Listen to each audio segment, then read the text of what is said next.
Right, so hello and welcome back to Books and Things and welcome to another video, and today we're going to be doing a bit of a Q&A.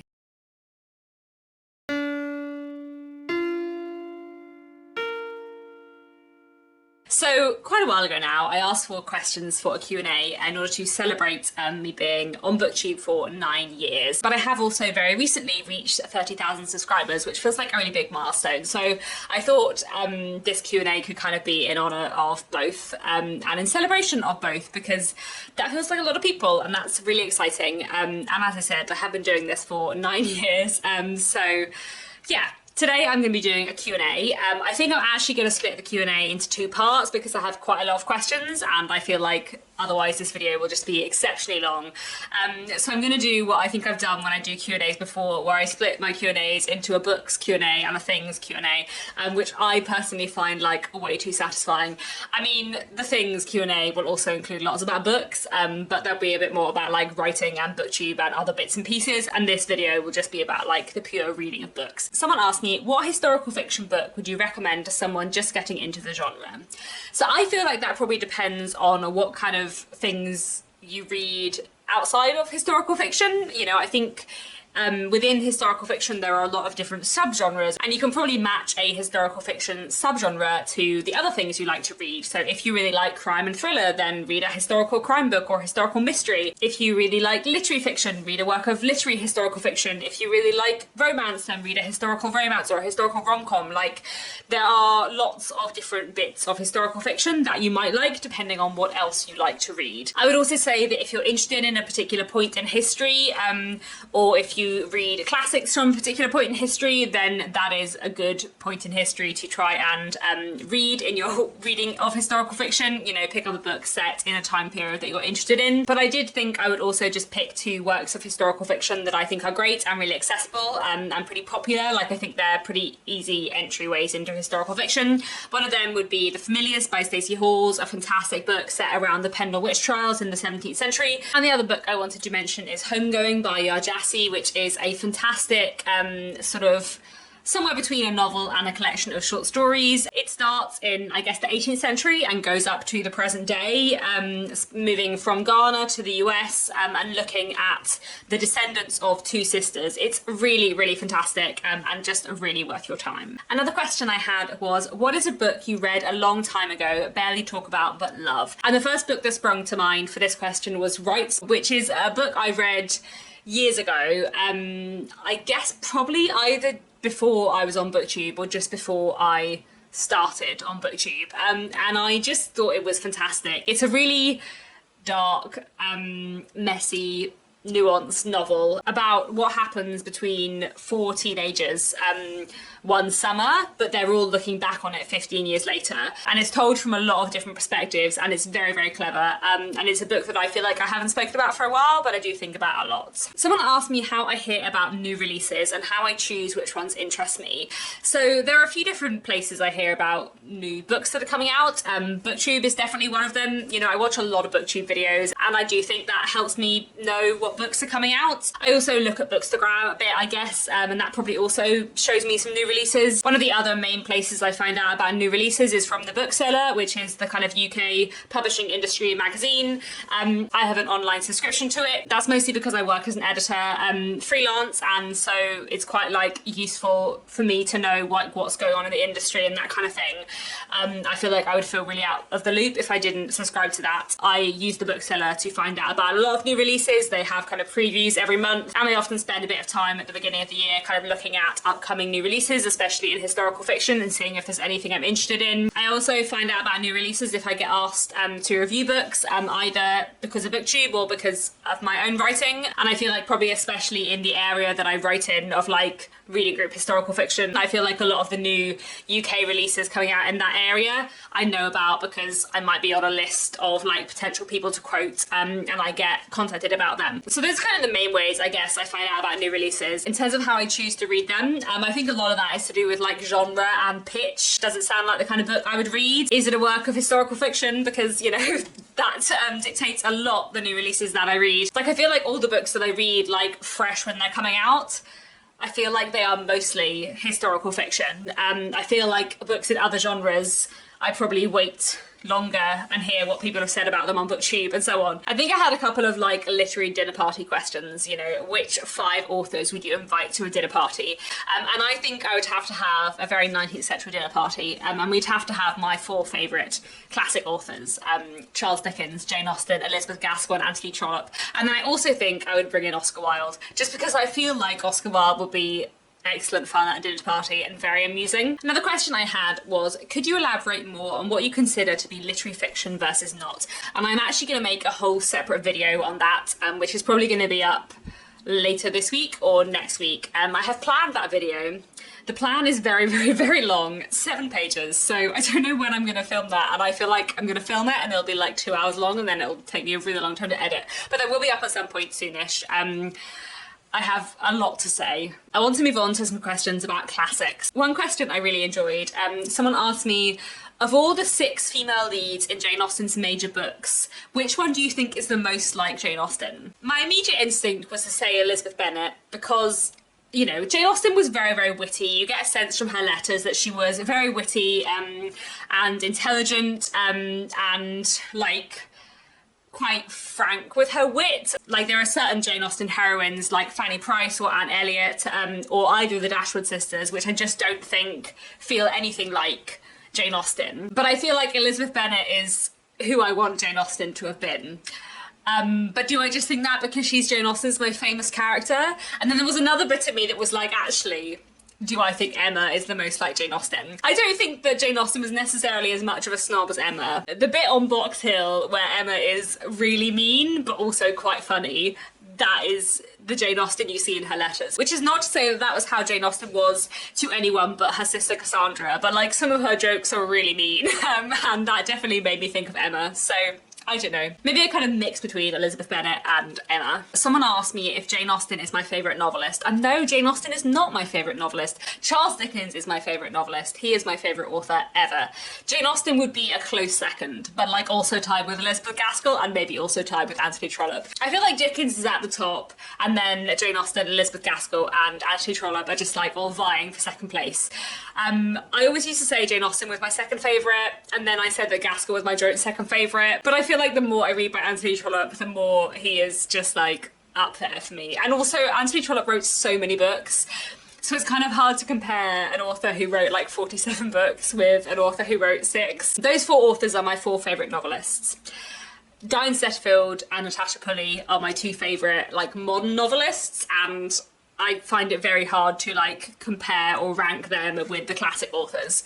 And I usually say the classic authors are my favourites, I think, because it's a different thing to say an author is your favourite when they died a long time ago and you've like read all their books. Like, that's a bit different to saying a modern author is your favourite novelist who like might write a lot more books. And, you know, it's in general hard to compare, you know, modern authors and classic authors. But yeah, Jane Austen would be in second place with some other people, but Charles Dickens reigns supreme and probably always will. I feel like that is one of those like sentimental, subjective things where like it doesn't matter what other authors I read, Charles Dickens will always be my favourite novelist because I have loved his books for so long and they've meant so much to me and they've been such an important part of my life and like this channel. So I just don't think that anyone would ever knock Dickens off the top spot, even though maybe I'll just like keep adding more and more people to second place. Someone said to me, I'm surprised that you place Elizabeth Gaskell above Thomas Hardy in your favourites list. What were your criteria for placing Gaskell above Hardy? So, having just spoken about my favourite authors, Thomas Hardy didn't even get a look in there, did he? Thomas Hardy would be in my top 10 favourite authors, maybe? And I have read all his books, and I really, really like Thomas Hardy. I think he's fantastic, but I don't consider him a favourite in the same way as I do the other authors I've spoken about already. I just don't love his books as much. I love Elizabeth Gaskell so much, and I think her books are fantastic. I've read all her novels, all her novellas, most of her short stories. Every now and then I stumble across another short story that I haven't found yet, but I've read a lot of her shorter fiction too, and I love her work, and I also really love the variety of her work, and that is something actually which you very rarely get in novelists from her time period. There are a lot of other authors who I love from the 19th century, but I think few of them demonstrate the same like variety of form and genre and style as Elizabeth Gaskell does. And I love that about her books. Her books are so different and varied. She has her more gothic books, her more industrial books, her more pastoral books. She has her comedy, she has her serious books. She has so many different kinds of stories, and I love that. And also, there is literally nothing by Elizabeth Gaskell that I've read that I haven't loved. Like, I have loved absolutely everything I've read by her. Whereas an author like Thomas Hardy, I love most of his books, but like, I do not love The Well Beloved. I hate The Well Beloved, in fact. And there are other books of his which I didn't hate, but I didn't like as much. There are some of his books I truly, truly love, and I think are fantastic.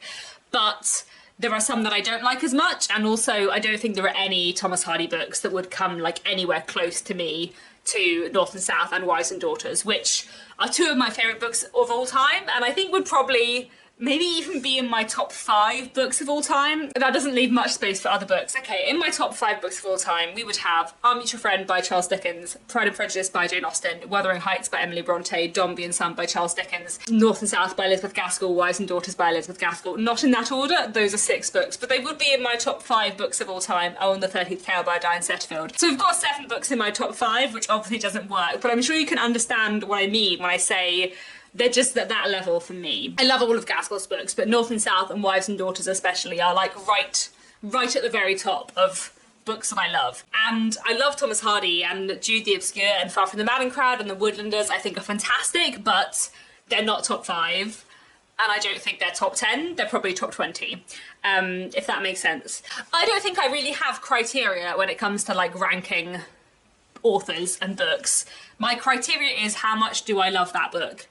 And that's okay. Like, I don't think I need a more objective criteria than that, because, you know, it all comes down to taste, doesn't it? Someone asked, which classics have you not read that you most want to read? And I was thinking hard about this, and I feel like there are lots of big, famous, well-known books that I haven't read that maybe I would like to read. I think especially, you know, I have never read The Lord of the Rings or The Hobbit by Tolkien, and I feel like I should have done, and those are books I would really like to read. But actually, when it comes down to it, the classics that I haven't read that I most want to read are the rest of Anthony Trollope's novels. I think I have 13 left at this point, and I love Anthony Trollope so much, and I think the books I am most excited to read that I have not yet read of any books are probably those books by Anthony Trollope. Someone asked me what my favourite Edwardian books are. I think technically the Edwardian period is only like 1901 to 1910, which obviously is a very brief period. But I also feel like sometimes the Edwardian period is used to discuss like a longer period. You know, is it one of those terms like Regency that technically only applies to a very short period of time, but is often used to refer to a slightly longer period of time? You know, the Regency period is technically only 1811 to 1820, but it's often used to describe the sort of longer late Georgian period from like the 1790s through to 1837 when Queen Victoria came onto the throne. And I don't know to what extent the Edwardian period is also used a bit like that. I think sometimes the Edwardian period is kind of considered to be up to the start of the First World War, or even up to the end of the First World War. So I think one of my favourite Edwardian books would be Kipps by H.G. Wells, which is a fantastic book. I kind of like reimagining of Great Expectations in a way. Kipps is a fantastic book about a young man from a working class background who inherits a lot of money and finds himself in a different world and kind of hates it. So it kind of takes a sort of premise of Great Expectations but does something very different with it. And I just think it's really great. I also love Ian Forster a lot, who is a fantastic Edwardian writer. My favourite book by Ian Forster is Maurice. Maurice was written in 1913, 1914, but it wasn't actually published until the 1970s after Ian Forster had died. But regardless, Maurice is a fantastic, fantastic book. A queer classic about a man kind of coming to understand his own sexuality more. It's a coming of age story, it's a gay love story, and it's just fantastic. I also really recommend Howard's End, which is definitely Edwardian by all definitions, and is a really wonderful book. And then I was also thinking of kind of very early 20th century books, and I wanted to mention a book from 1918 during the First World War, so maybe sometimes it might be considered sort of Edwardian. Anyway, I feel like if you're interested in Edwardian literature, it's definitely a book that's worth your time, and that is Despised and Rejected by Rose Albertini, another queer classic actually. Despised and Rejected is basically about the kind of friendship between two people, a man who is gay and a woman who is, I guess, either gay or bisexual, pansexual, but they're both queer people and they kind of form this friendship. But this book also takes place during the First World War and looks at conscientious objectors, and it's just fantastic in every way. Someone asked me for my highlights of the Mega Dickens read-along. What have you learned from doing it and how will you top it? I have loved it. Everything has been a highlight. It's just been pure joy and I don't know how I will ever top top the Mega Dickens read-along. It's been excellent. I'm going to make some videos in October about the Mega Dickens read-along. I'm going to do like a big re-ranking of all of Dickens's books. If you're new to this channel, I've been reading Dickens's novels in publication order over the last 2 years with a bunch of people taking part in the Mega Dickens read-along, and it has been massive fun. I think one of the highlights actually has just been like listening to so much Dickens on audiobook, because I've read all the books on audiobook and Dickens just works so well read aloud. And some of these books I'd listened to before on audiobook, but some of them I'd only read physically before, and it's just been pure joy to listen to them on audiobook. I also feel like a real highlight of the Mega Dickens read-along has been Barnaby Rudge, which I feel like is the Dickens book that has gone up in my estimation the most. Previously it had never been a Dickens book that was very high up for me, and this time I just thought it was truly fantastic and, you know, amazing. So that's been a highlight. In terms of how I will top the Mega Dickens read-along, I don't know. I mean, well, for a start, it's not completely over because I've decided I'm going to do some kind of like Mega Dickens Christmas read-along this Christmas, which I will announce properly in October, but we'll do a little read-along of all of Dickens's Christmas books in publication order. Probably like one a week because his Christmas books are pretty short. They're sort of long short stories, novellas, and I think they might be quite fun. So there's that to look forward to. But then after this year, you know, that will be it. And I think that's okay. I don't need to do another big author project straight away. And as I said, I have 13 books by Anthony Trollope left to read, so I think 2025 will be the year for Anthony Trollope. There won't be a read-along in the same way, but having read a lot of Charles Dickens this year and last year, I think next year will be the year that I read a lot of Anthony Trollope. Someone asked me, what are your thoughts on Agatha Christie? Which of her books have you read so far? What's best to start with, and are there any books that have surprised you? So I think I probably need to make a video all about Agatha Christie soon. In my head, I was like, oh, I've done an author spotlight on Agatha Christie, and then I looked at when I did it, and it was a long time ago. I think when I did that author spotlight, I've maybe read like 10 books by Agatha Christie, and I've now read 31 apparently. So I need to do a new video sometime on Agatha Christie.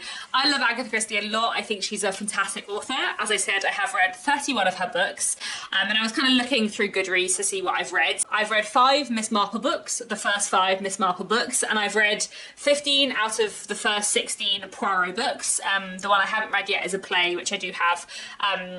And I've also read the first 2 Tommy and Tuppence books and the 2 Superintendent Battle books, and some standalones as well. I think my favourites by her would be And Then There Were None, which is a standalone, Murder Is Announced, which is a Miss Marple, and then the ABC Murders, Cards on the Table, Murder on the Orient Express, and The Murder of Roger Ackroyd, all of which are Poirot novels. I have basically been reading Agatha Christie's series in order, mostly focusing on Poirot, but me and my husband Nick have been listening to them together on audiobook, which has been really nice, and we often end up listening to Agatha Christie like when we're on holiday together or travelling together or something like that. We're working our way through Poirot slowly, and meanwhile I am also working my way through some other Agatha Christie books that aren't Poirot. In terms of where to start with her books, I have found reading the series in order to be really nice. The first Poirot book, The Mysterious Affair at Styles, is a pretty decent place to start with Agatha Christie, but I also think she has a lot of great standalones which may feel less daunting to start, and Then There Were None, as I said, is great. It is darker and more thrillery than some of her books, but it's fantastic. I'd also really recommend Why Didn't They Ask Evans? That's a really good standalone, and there's plenty of others. So, you know, I kind of think Agatha Christie is one of those authors where she's so good that it kind of doesn't matter where you start, except don't start with The Man in the Brown Suit. That was not a highlight. I wouldn't recommend starting there. But the other 30 books I've read by her were all excellent. Next, I have some questions about like reading habits. Someone asked if I eat whilst reading, and yes, I definitely sometimes eat while reading, both like snacking or sometimes I read while eating dinner, either listening to an audiobook or like eating my dinner with one hand while turning the pages of a book with another. If I'm eating on my own, I usually read while eating dinner. Obviously, if you're eating something very messy, that's hard to do while reading physically. You know, you can only eat nachos if you're listening to an audiobook. Someone asked, do you annotate while you read or journal after reading? And no, I do not annotate or journal really at all. I do occasionally tab books with sticky notes, but only really if I'm reading books for historical research for my own writing. So I do often tag non-fiction books about 19th century history, but I don't usually tab up fiction books. I very rarely annotate. I used to annotate sometimes when I was studying books, and I did annotate when I was doing the Victorian style serialized Dickens read-alongs that I did years ago for Bleak House and Our Mutual Friend. I did annotate while I was doing them because I was making like half-an-hour videos about like 4 chapters, so I used to annotate for them. But in general, I don't annotate or journal. I don't really know what I would do with a book journal because I feel like BookTube is my book journal. Like I feel like my monthly reading wrap-ups are my journal. Like I do record my thoughts about books, but it's in video format, and that kind of works better for me, I guess. I do have a spreadsheet where I keep track of the books I've read, but that's just like names and titles, publication year, and that kind of thing. I don't really say what I thought of a book or anything like that. I leave that for Goodreads, I guess, and BookTube. Someone asked me, how do you shop for books? And I was thinking about this, and I feel like I don't shop for books that much necessarily. Like I feel like the majority of books I acquire do tend to be review copies that I've been sent or presents I've been given for like birthday or Christmas or whatever. But then I was thinking about the books that I do buy, and I think there are probably like 4 different kinds of books that I buy, or like 4 different ways I buy books. One of which is pre-ordering, which is basically just if like a favourite author of mine has a new book out. I also order physical books online for like specific projects or goals, or you know, for a specific read along or readathon. So that's like quite intentional buying, and I usually buy books from Waterstones or bookshop.org.uk, occasionally from Amazon if I can't get hold of it anywhere else. Physical books that I'm ordering online tend to be for like specific reading goals or prompts, you know, my International Classics Challenge or whatever. If there's just a book I want to read that isn't for a specific goal, then I will probably try and get it from the library. Another thing I buy is ebooks on Kindle when they're on offer for 99p. I'm subscribed to BookBub, and you know, those emails which let you know what books are on offer, and if I see a book on sale for 99p that I think I want to read at some point, then I do often buy it when it's at 99p. I think a lot about my physical TBR and how many books are on my physical TBR, but I feel like if I went to my Kindle and looked at my Kindle TBR, I would be surprised by how many books are there that I have forgotten I own. But there we go. And then the other thing I do is buy books at bookshops, Waterstones or independent bookshops usually. Usually if I'm buying a book in a bookshop, it's much more random. Like that's not a book I set out to buy. I've just gone into a bookshop and seen a book. I don't in general tend to like buy a lot of books in bookshops on my own. I feel like I buy books in bookshops on BookTube meetups, or if I go into a bookshop with friends or with Nick, like then I'm more likely to buy books. I feel like if I go into a bookshop on my own, I don't usually buy a book, but if me and Nick go into a bookshop together, we usually leave with several books each, because I don't want to be outdone. So if he buys a book, I feel like I need to buy a book too. I feel like my book shopping in actual bookshops doesn't tend to be that intentional, if that makes sense. I'm less likely to go to a bookshop looking for a specific book, and I'm more likely to go to a bookshop and browse and then buy something. But that probably happens like a few times a year rather than really regularly. And then finally, for this half of the Q&A, someone asked me, what are the most books you've ever read within 1 month? And I had quite a lot of fun looking back at my monthly reading statistics. I went back to, you know, when records began, which in my case was September 2015. That was when I started keeping a spreadsheet list of the books that I was reading. In fact, I think I probably started in Microsoft Word and then moved it to a spreadsheet later. But anyway, I have a list of the books I read every month, divided up by month from September 2015. And since September 2015, I found 6 months where I had read 18 books. October 2015, April 2019, August 2020, April 2022, September 2023, and October 2023. Autumn 2023 was clearly the time for reading all the books. And on reflection, I was so busy with work in autumn last year. How would I read that many books? I think maybe I read a lot of plays and poetry, but anyway, I also found 1 month where I had read 19 books, and that was March 2018. Don't know what was going on in March 2018, but I read 19 books that month. And I feel like that was before I often read plays and poetry, so I feel like they were probably all longer than some of the books I read now. In March 2018, I read 19 books. So there we go. That's the most books I've ever read in 1 month, 19 books in March 2018. So that's it for this half of the Q&A. I will be back either on Thursday or next week with the other half of the Q&A, talking about things, by which I mostly mean like writing and work stuff and like other bits and pieces. But I hope this video has been interesting. Do let me know down in the comments if you have any questions or thoughts. And otherwise, that's all for now. Thanks very much for watching, and I'll be back very soon with another bookish video.